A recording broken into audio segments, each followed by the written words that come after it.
Avy anao? Salama se. Iza moa? Toky. Ah? Toky. Iza? Toky. Fa ianao le saza? Za ny toko fa tsy ianao ka. Ah? Za ny toko fa tsy ianao. Fa za le izy? Tsy ianao. Zaho ary ianao anisan'ny matoy ianao manantona dia liana ianao zany ny dikany.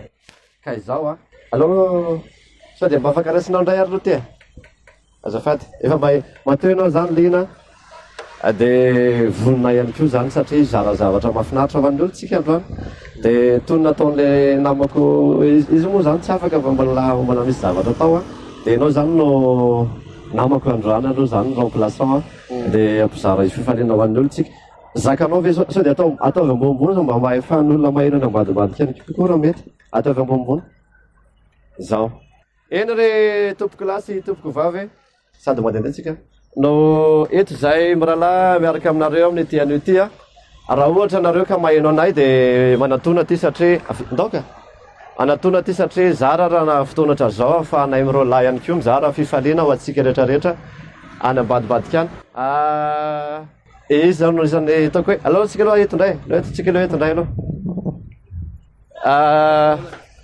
anisan'ny ianao zany nazo lazainao hoe olona nijoro vavolombelona hoe sady mijoro ianao ny olombelona ihany koa manao ahoana ny fahatsapanao an'izany